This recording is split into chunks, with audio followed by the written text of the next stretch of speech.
En este video hablaremos de la teoría, caracterización y técnicas de medición del ruido de fase. ¿Qué es el ruido de fase?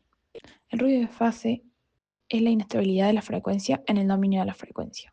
Tenemos dos tipos de inestabilidad de la frecuencia, de largo plazo y de corto plazo. De largo plazo tenemos cambio lento en promedio y de corto plazo tenemos variaciones de frecuencia instantánea alrededor de la frecuencia central nominal. La inestabilidad de corto plazo es el ruido de fase de un oscilador o cualquier componente en radiofrecuencias. Si comparamos una señal ideal con una señal real, podremos observar que se agrega un parámetro a la amplitud nominal de la señal ideal, representando fluctuaciones de amplitud random, y también se nos agrega fluctuaciones de fase random. En el gráfico se pueden apreciar y en el dominio de la frecuencia se puede apreciar la densidad de componentes espectrales alrededor de la portadora. ¿Cómo definir la medición de ruido de fase?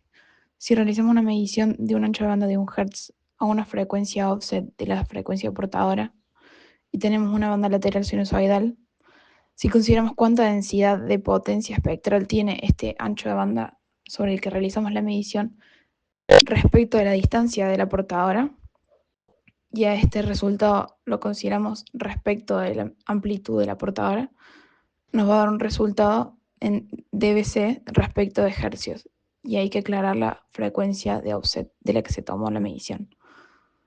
Mientras más alto este resultado, mejor. Podemos usar las funciones de Bessel para medir la amplitud relativa de la banda lateral a la amplitud de la portadora en el dominio de la frecuencia y obtener así la desviación de fase RMS. A una pequeña desviación de fase, la primera banda lateral, función Bessel J1, es casi lineal a la pendiente 1 medio y la portadora vale 1 y es constante. El radio de voltaje SSB a la portadora es igual a la mitad del pico de la desviación de fase. De la teoría de la modulación PM, sabemos que la fase de la portadora varía con la amplitud de la señal de la banda lateral. Como usamos un sinusoide como mensaje de banda lateral, podemos relacionar la fase de pico con la desviación de fase RMS. Por lo tanto, retomando la ecuación anterior y reemplazando, se obtiene la siguiente ecuación. Se puede obtener la fluctuación de fase RMS midiendo el radio de la amplitud de la banda lateral a la portadora. Si a su vez despejamos la fase RMS, se obtiene lo siguiente. Ahora, si reemplazamos la señal sinusoidal por la señal de ruido, con un ancho de banda asociado conseguimos un espectro continuo de la portadora con una densidad espectral en unidades de potencia por unidad de ancho de banda. Podemos convertir la desviación de fase RMS a densidad espectral dividiendo por el ancho de banda de las bandas laterales del ruido. Como la modulación PM es simétrica, solo necesitamos medir o la banda lateral baja o la banda lateral alta. La banda lateral alta de ruido se llama fase de ruido. El contenido espectral cambia la forma de la fase de ruido. Si ya se conoce la fase de ruido y se quiere saber cuál es la desviación de fase RMS, se debe integrar entre las frecuencias de inicio y final. Considerando lo anterior, si pasáramos al dominio del tiempo a la desviación de fase RMS, obtendríamos el jitter. Por lo tanto, el jitter es el retraso o variación del tiempo, y para calcularlo en segundos se debe multiplicar el porcentaje del periodo total angular afectado por la fase de ruido RMS por el periodo de la portadora. Por lo tanto, si se considera que el periodo es la inversa de la frecuencia de esta portadora, nos resulta en la siguiente ecuación. Ahora vamos a realizar ejemplos de mediciones con el osciloscopio. Para ello vamos a utilizar el osciloscopio Tektronix MCO Serie 5 y como generador de señales el Tektronix AFG 31000. Una vez conectados a ambos dispositivos podemos observar que tenemos presencia una señal de una pequeña amplitud pero está presente. Esto es debido al que el generador de señales tiene un relé en la salida, que aunque no esté generando una señal, este tiene una pequeña pérdida, lo cual podemos observar aquí. Antes de realizar las mediciones de las señales moduladas, podemos observar que si inyectamos una señal pura sinusoidal, tenemos presencia de armónicos alrededor de la frecuencia central. Esto es debido exclusivamente de la circuitería interna del osciloscopio y del generador de señales. Pero si nos fijamos con atención, estos armónicos tienen una amplitud demasiado baja comparado contra la señal principal, ya que están en el orden de menos 76 dBm, mientras que la señal principal está en el orden de los 0 dBm. Por lo tanto, podemos apreciar la gran capacidad que tiene el ADC de este osciloscopio. Ahora bien, miramos qué pasa con la señal en AM de 1 MHz con un índice de modulación de 25%. Como podemos ver, el ruido está más presente en la parte superior e inferior de la señal y no tanto en el cruce por cero en el dominio del tiempo. En cambio, en el dominio de la frecuencia se puede observar la portadora y sus ambas bandas laterales simétricas, pero no se ven los tonos de Bessel porque estamos hablando de una modulación en AM. Ahora vamos a cambiar la señal de AM por una modulada en fase a 20 grados. En la medición superior podemos observar el dominio de la frecuencia, lo cual podemos observar la señal portadora y los tonos de Bessel, que si achicamos el grado de modulación de 20 grados a 5 grados, podemos observar cómo estos tonos de Bessel se van despreciando y podemos llegar a tal punto que le podemos confundir con una señal modulada en amplitud. Si queremos observar el ruido de fase en este tipo de modulación, tiene diferentes comportamientos en los distintos dominios. En el dominio del tiempo podemos observar que se comporta totalmente aleatorio, lo cual es verdad porque estamos viendo sus fluctuaciones instantáneas. En cambio, si observamos en el ámbito de la frecuencia, podemos observar que la densidad espectral de potencia aparece tener una forma sincronizada, lo cual esto no es real, sino que es un artefacto del cálculo generado dentro del ARP o, mejor dicho, analizador de respuesta de fase. Es importante tener en cuenta esto último, ya que en la práctica no vamos a tener una densidad de potencia con una forma sincronizada, sino algo diferente, lo cual es crucial cuando trabajamos con sistemas de alta precisión, ya que necesitamos identificar y medir con mucha exactitud el ruido de fase en esos entornos. Entonces, podemos decir que tenemos limitaciones para medir la figura de ruido con un osciloscopio. La limitación está dada principalmente por el rango dinámico y la frecuencia de muestreo de la ADC, porque como sabemos, un osciloscopio necesita muestrear al doble de la frecuencia que se está midiendo para poder capturar todos sus componentes. Como por ejemplo, para poder medir una figura de fase en una señal de 5 GHz, el osciloscopio necesita una frecuencia de muestreo mucho mayor a 5 GHz. Sin embargo, a estas extremadamente altas frecuencias, los ADC del osciloscopio suelen tener un rango dinámico reducido y un número efectivo de bits menor. Esto significa que pueden tener dificultades para capturar simultáneamente tanto la portadora como las pequeñas variaciones asociadas al ruido de fase con una precisión necesaria. Justamente también tenemos que considerar la interferencia de la portadora, porque a diferencia del analizador de espectro que puede eliminar la portadora, los osciloscopios deben capturar tanto la portadora como la figura de ruido. Esto reduce la capacidad del osciloscopio para poder resolver las pequeñas fluctuaciones de ruido de fase, ya que una parte del rango dinámico de la DC está ocupada por la portadora y por consecuencia se pueden perder pequeñas fluctuaciones de ruido de fase que pueden estar entre las componentes de la señal principal y por lo tanto perder precisión. Bueno, para continuar con los dispositivos capaces de medir el ruido de fase, vamos a hablar del analizador de espectro. Para ello se utilizaron tres fuentes distintas para comparar los resultados en la medición del ruido de fase. La primera que se utilizó fue la fuente Sigilent SB810X. En esta fuente acá se puede observar el espectro en el cual tenemos la frecuencia central fundamental de la portadora en 1 GHz y acá tenemos datos como frecuencia inicial, frecuencia final y los offsets. Acá también tenemos las armónicas que se generan de la frecuencia principal. Y acá se puede ver cómo pasamos al dominio de la frecuencia, en el cual vamos a observar el ruido de fase que se genera a ambos lados simétricos de la portadora y la portadora en sí. En ella medimos la amplitud, que es de menos 1,32 dBm, la potencia de la portadora. Entonces, con esta medición podemos compararlo con el ruido de fase y así poder obtener la medición. Acá lo que se hizo fue colocar un marcador en 100 GHz Y con este marcador lo que se va a buscar es un determinado ancho de banda en el marcador, alrededor del marcador, como se explicó anteriormente, para ver la potencia del ruido de fase en esa área. Acá se puede observar cómo en el marcador se coloca un span de 1 MHz y dentro de este ancho de banda se mide la potencia de ruido, que en este caso da en dBm sobre Hz. Y el resultado fue de menos 99,67. Ahora lo que vamos a hacer es comparar con la segunda y la tercera fuente para ver cómo va mejorando este ruido de fase. Pero de esta forma ya pudimos medir el ruido de fase que nos dio este valor de menos 99,67.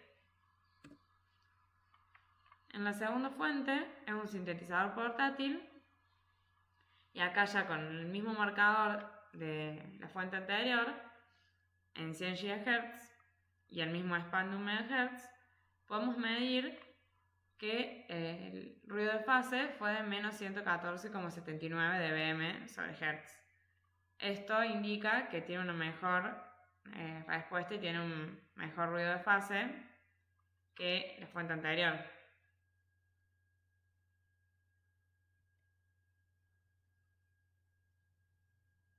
Y por último tenemos la tercera fuente, que es el generador de referencia del ruido de fase, que tiene una referencia de 1 GHz.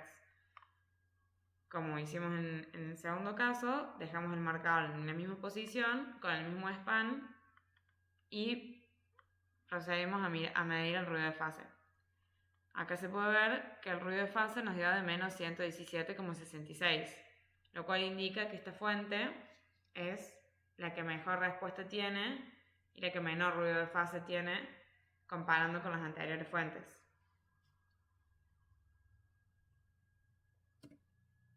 En los casos anteriores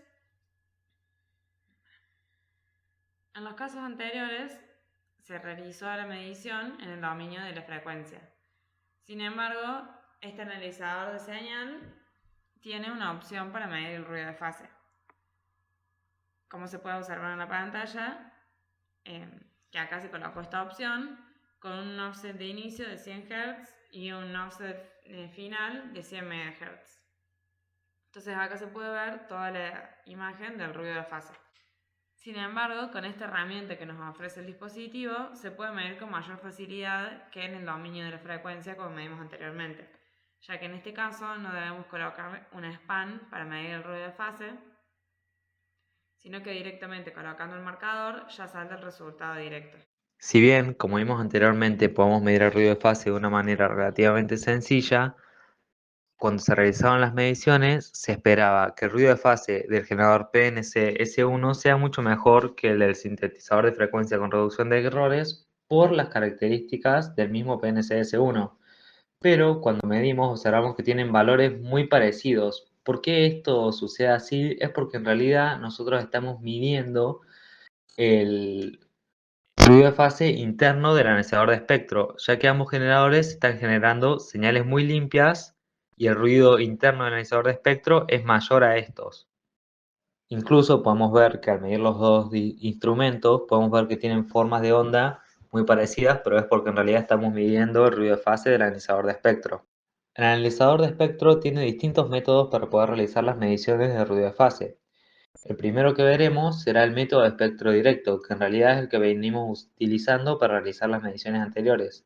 En este se lleva la señal que está midiendo a una frecuencia intermedia, luego de ahí se la digitaliza y en ese punto el analizador de espectro tiene que tener mucho menos ruido de fase que lo que nosotros vamos a medir. Por lo menos tiene que ser 2 veces más bajo para poder realizar mediciones fieles al ruido de fase real que presenta el instrumento. También hay otra técnica que se puede utilizar, que es la de eliminación de portadora. En esta se obtiene una mayor sensibilidad anulando la portadora y midiendo luego el ruido de fase de la señal de banda base resultante. Si bien este método anda mejor que el anterior visto y te da mediciones más limpias, también va a estar limitado por qué tan bajo es el ruido de fase que tiene el sintetizador. Si el ruido de fase del sintetizador no es mucho menor a la señal que vamos a medir, la medición se realizará sobre el ruido de fase interno del analizador de espectro en lugar del ruido de fase de la señal que vamos a medir. Al problema que estamos viendo del ruido de fase interno del analizador de espectro lo podemos solucionar utilizando la técnica de cross correlation. Esta técnica usa dos detectores de fase y dos referencias. Con esta técnica podemos mejorar aún más las mediciones del ruido de fase. Vamos a utilizar dos canales que no están correlacionados, por lo que podemos eliminar el ruido agregado por las referencias si tenemos suficiente tiempo. ¿Esto cómo lo hacemos? Bueno, digamos que queremos medir un DUT con un ruido de fase mucho menor al del analizador de espectro. ¿Cómo va a funcionar esta técnica? Bueno, primero va a haber una splitter que va a separar la señal en dos, teniendo ahora dos señales con iguales características. De ahí lo que se usa son dos analizadores de espectro en paralelo, duplicando el hardware. Cada uno de los analizadores va a tener su fuente de referencia. Luego, cada uno realizará la conversión necesaria y la salida irá a un detector de fase. Al final de todo este proceso, nosotros vamos a tener dos señales que por sí solas no van a ser muy útiles, porque están viendo en realidad el ruido de fase de cada fuente de referencia. Lo que se hace es que, como tenemos dos canales no correlacionados de ninguna manera, entonces a la salida nosotros vamos a tener el cross correlation operator, en el cual lo único que vamos a tener en común va a ser el ruido de fase que entró junto con el DUT. Entonces eso es lo que vamos a medir. En esta diapositiva podemos ver el diagrama de bloques de lo que acabamos de ver recién, que en realidad para trabajar utiliza dos instrumentos que trabajan juntos para medir el ruido de fase. El instrumento de la izquierda sirve para incrementar la frecuencia de trabajo y el que acabamos de ver es el de la derecha, que mitad para arriba tiene un canal, mitad para abajo tiene otro, cada uno con señal de referencia, sintetizador y todo. Bien, acá podemos observar que a medida que se realizan más mediciones de cross correlation, mejoramos la medición de ruido de fase. Lo malo es que mientras más mediciones hacemos, más vamos a tardar. Por ejemplo, acá podemos ver que para 10 mediciones de cross correlation, nosotros podemos mejorar la medición de ruido de fase en 5 dB. Acá podemos ver cómo es un analizador de espectro por dentro, tanto en la parte delantera como en la parte trasera. Así rápidamente podemos observar que hay un canal 1, un canal 2. También acá podemos observar el splitter que mencionamos anteriormente, junto a los atenuadores, entre otros dispositivos.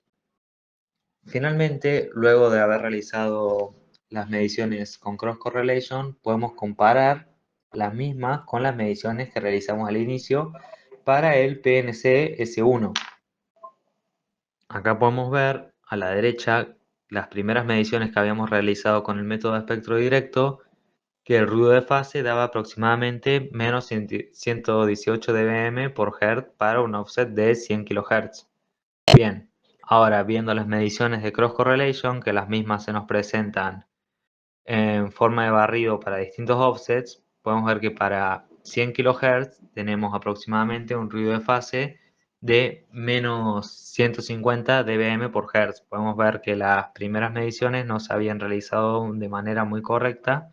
Sin embargo, ahora después de haber realizado la cross correlation, tenemos una medición más fiel al ruido de fase del dispositivo. En este ejemplo del efecto del ruido de fase, utilizamos una constelación de una modulación QAM con portador de 2 GHz. Acá podemos ver que los símbolos que se transmiten no tienen ni ruido de fase ni degradación, ya que se ven con mucha claridad. Sin embargo, al añadir ruido de fase, obtenemos los casos de las dos imágenes de la derecha. Estas líneas que se generan en la constelación suceden debido a que las fases se estarían moviendo alrededor del punto donde deberían estar en la transmisión. Por eso vemos las líneas. Y si el ruido de fase es muy grande, pasa como en la tercera imagen, en que cambia tanto la fase que para el receptor se vuelve difícil de distinguir qué símbolo es el que se está transmitiendo, por lo cual no se puede realizar la comunicación.